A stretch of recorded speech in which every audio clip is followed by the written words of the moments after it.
ओम।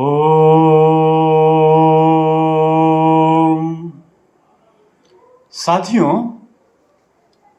आज हम प्रेम पे चर्चा करेंगे। यदि हम प्रेम को समझें या प्रेम की व्याख्या करें, वैसे तो प्रेम व्याख्या में नहीं आ सकता, शब्दों में नहीं आ सकता, लेकिन फिर भी शब्दों के सहारे उस प्रेम को हम समझ सकते हैं।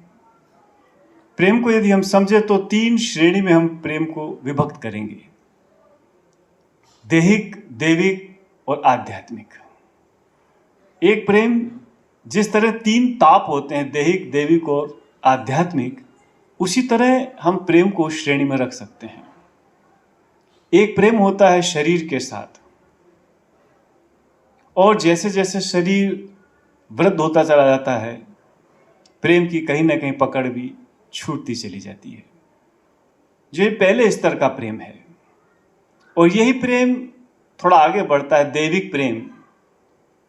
जब परमात्मा का अनुग्रह होता है, कृपा होती है, तब तन के आगे जो मन है, उस मन से जब हम प्रेम करना शुरू करते हैं तो वो दैविक प्रेम की श्रेणी में आ सकता है। वो परमात्मा की तरफ से प्रसाद हो सकता है, वो एक नैवेद्य हो सकता है, और वो प्रेम परमार्थ में हमें सहायक बन जाता है, और वो जीवन पर अपनी सुगंध फैलाता है।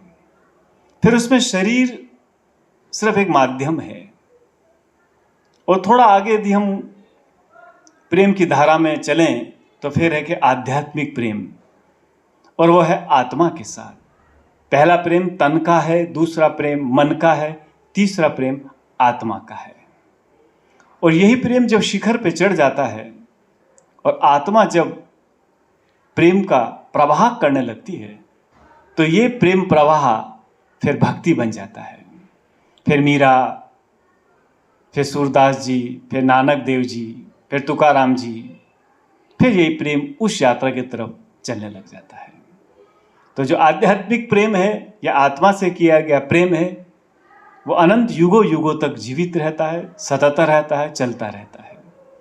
आज भी मीरा, आज भी जनाबाई, आज भी सहजोबाई, आज भी कबीर, आज भी इतनी लंबी परंपरा जिन्होंने आध्यात्मिक प्रेम किया। और या यूँ मान लो, आध्यात्मिक प्रेम ही भक्ति है, भजन है, आध्यात्मिक प्रेम ही सर्वशिखर है। इसलिए हम मनुष्य लोग हैं, हमारे पास तन है, मन है और आत्मा है।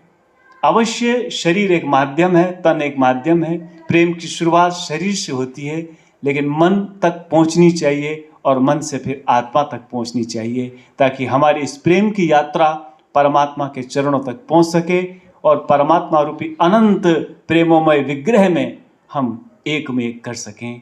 प्रेम की यात्रा तन से शुरू हुई, और आत्मा उसका पांथय है, आत्मा उसकी मंजिल है, आत्मा उसका सहचर है। और आत्मा से किया हुआ प्रेम ही भक्ति है, करुणा है, प्रार्थना है और प्राप्ति है। सबका भला हो, सबका कल्याण हो, ऐसी मंगल कामना करते हैं।